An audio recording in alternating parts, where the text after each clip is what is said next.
Hi, everyone. I'm Heben. I'm Tracy. And welcome to another round with Heben and Tracy. What's up? Hey. What's up?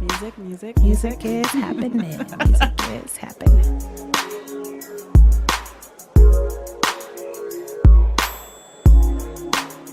Today, we are going on a little bit of a break, so we have a very short episode. It's a shot, if you will. Okay, Tracy. a little something. Just a little taste. Yes. A little nip. So, okay, chill. We thought we'd take a little time to answer some listener questions that might take a little bit longer to answer than would fit in the episode. Mm-hmm. And because we're on vacation working on other things right now, we thought we'd answer it right now. Okay. This is our little segment we like to call On the House. Free advice on the house. You get it because it's a drinking podcast we got about drinking. A little and podcast then called you Another go to a Round. bar, All right, they got it. Okay, all right. Let's make sure.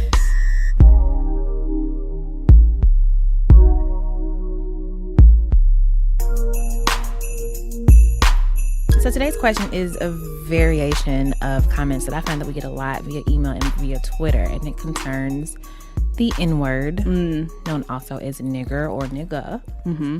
He says, "Hey ladies, thank you for providing an entertaining slant on Black culture. Y'all put a smile on my face while I'm commuting in the city." Aw, how sweet. Aww. I think it was episode 7 when you played a clip of the song that used the quote-unquote N-word, which I was surprised to hear. This is a word that I have a huge is capitalized problem with, especially now that's being thrown around by younger non-Black folks. I would love to hear this topic discussed on your show. So let's discuss it. So I remember the episode we were pro N-word podcast. Mm-hmm. And I remember being like, some people will feel some type of way about this. But it's been all Black people so far. Yeah. I mean, I wish a white person would tell me how they feel. Anyways. So I used to be sort of the position, and used to be like a few years ago, like in college, of the position that's like, no one should say it. It causes confusion. Or like, also my argument was like, everybody keeps saying the same term of endearment thing about Nigga. And I'm like, where did we all get that phrase, first of all? But in general, I was just like, there are so many words for friend or homie or whatever. But then I grew up. I don't want to phrase it that way, but honestly, that's just what happened. I was like, I genuinely actually don't care about this. Yeah. It doesn't bother me. I grew up hearing it. I still hear it all the time. It's just part of my life. Of all the things I worry about in my life, I am a hella anxious person.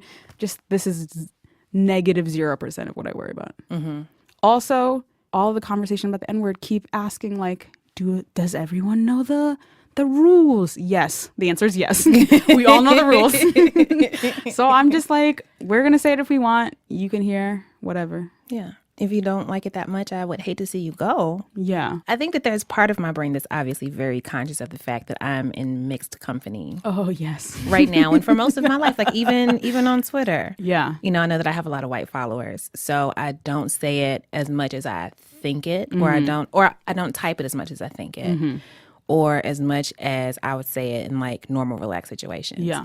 But I steadfastly believe that someone else's comfort is not my responsibility. If you're uncomfortable, that's okay. I've been uncomfortable my whole life as a Black woman living in a white man's world. You know? You once tweeted, "I pay taxes. I should never hear a rap song bleeded out." I'm an adult. What is with this edited I cannot shit? in good conscience put like a censored like a censored rap song on our podcast. I can't do it to y'all. And it's really, really important to me that this podcast is as authentic a representation of ourselves as possible. Yeah. And I mean, I say nigga a lot. I say it sometimes. In mixed company, I never say it. And I used to care way more than I do now. Yeah. I mean, I'm just like, who cares? I really love what's happened with this word, though, like throughout history. Because, I mean, it's a word that was used quite obviously to oppress. It's been used violently. Yeah. It's been used to dehumanize and to hurt. And now it's this thing that's gone from a weapon in the hands of white folks to the jewel in the hands of Black folks, I feel. Like there are words that I, as a straight woman, cannot say. As a straight Black woman, I can't say. I'm okay with that. That's fucking fine. The wild thing about this conversation in the English language is that this is like the one word you tell white people they can't say. And they're so upset about it. Enraged. Meanwhile, they have access to literally everything else. You can give us something.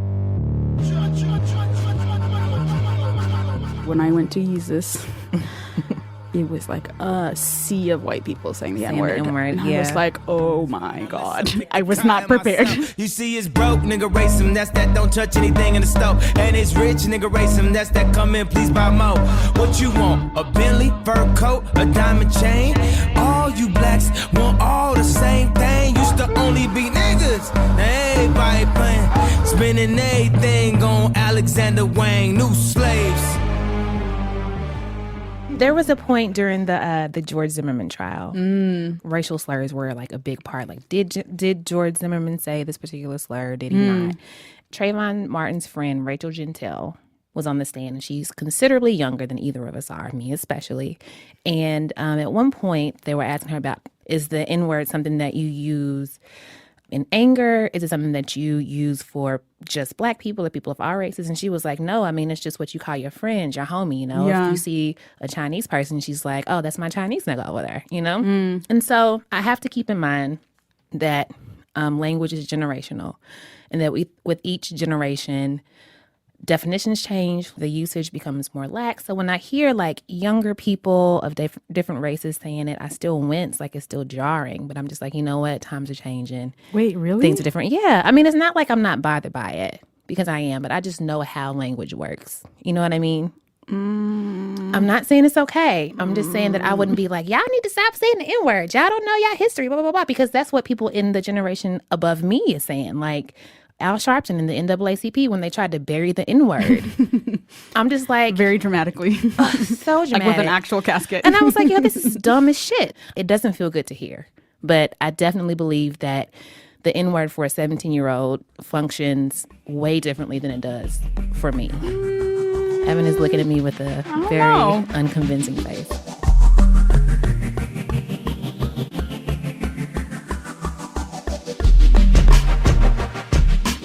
Also, a thing that I really love about the N-word is that, like, I know that, like, a lot of people talk about it being, like, a term of endearment, but it can really be really, really loving. Like, have you ever, like, seen two dudes, two black men, you be like, hey, Greet man. each other? Yes! What up, my nigga, man? That's my nigga. Like, you know what I'm saying? It's like, Yes! it's just so You can feel the beautiful love. to watch. Just listen to Kendrick Lamar's last album, To Pimp a Butterfly. That's where he sampled Every Nigga Is a Star. Like, it's the first thing you hear on the whole album. And it's just like, it's, as someone who studied poetry in grad school, the juxtaposition of like that word, which has like a really bloody history behind it, and like the positive message of being like, hey, nigga, you, this person who has been like downtrodden and like beaten up on for centuries, you're a fucking star. Like, how is that not beautiful? How is that not moving? Low key makes me want to cry right now. Listen, You know I'd be crying. tears. All's my life I has to fight, nigga. So with each and every report of like another black man or another black woman, another black trans person killed by police officers, just like killed by anybody, like Kendrick is what I listen to in those moments, because like the blackness of that album is like very like, it's fortifying. And his song, All Right, I'm fucked up, homie, you fucked up. But if God got us, then we gon' be alright. Nigga, we gon' be alright. Nigga, we gon' be alright. in this song, like he's being encouraging about like the shitty situation that we're in, but he's like, you know what, we're gonna be okay. We can like outlive this. We can survive it because it's what we've done for centuries. And to throw the N-word in there, it's just like, I feel it. I know. And then there was a time that Lauryn Hill was like, I can't remember the exact words, but she's like, even after all my questions and my theories, I add a motherfucker so y'all ignorant niggas hear me. Yes. The N-word doesn't have to be about ignorance. It doesn't have to be like low class and like trivial and like all these other negative things that people attach to it. It is what you want it to be. You're the one who defines the word. You know what I mean? So long story short, I am pro N-word because I have the right to be. What has happened with the word is beautiful. I think that is a case of black people taking things that were meant to hurt them and they've turned it into whatever they wanted it to be, which is what we've done since we've been brought to this country. And I think it's great. Agreed with all the points. I just feel like the rules are very clear, even when there's like mini controversies where like someone said the N-word. Like we all know it's like me and fellow blacks can say the N-word. And Literally the one word you can't use is Yeah. that if you are not black. like, let people define themselves. If somebody doesn't want you to call them this particular thing, don't do it. Yeah. That's not hard. It's not hard to not do that. Yeah. I can understand why black people are uncomfortable with the word. to that end, I'm sorry that you're uncomfortable, but I mean, like, I'm not here for anyone's comfort, black, white, or whatever, you know? And I feel like a reason that a lot of, like, I know black people who won't eat fried chicken in public. I wish I was lying. I know people who won't eat bananas in public because white people might look at them and be like, oh, you like a monkey. Fuck that. Who cares? You know what I'm saying? Somebody who's going to think that awful shit of you is going to think it anyway. Right. So I'm definitely not in the business of like not airing black people's dirty laundry in public because of what white people might think. That's not my concern. I don't get paid to cater to that. You know, I claim my right to be my full self in each and every sphere. And this podcast is included. The stewed, if you will. Turn up. We deserve to be our full selves in the stewed. I hope you don't stop listening because of it.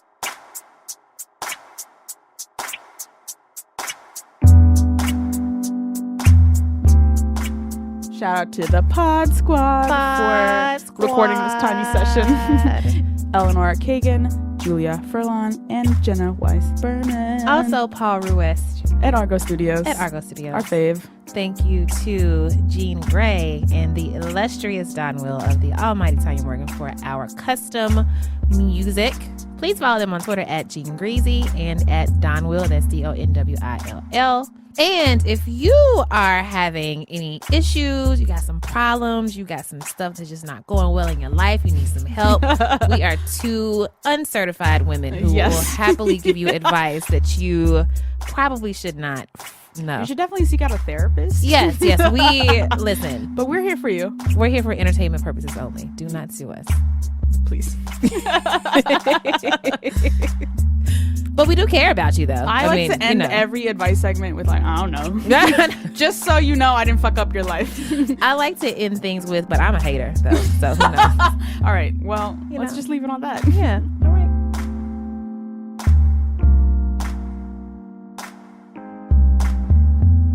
We got work to do. Woo! All right. Let's get some donuts. Yes! It's time to make the donuts. I've been thinking about these donuts so long.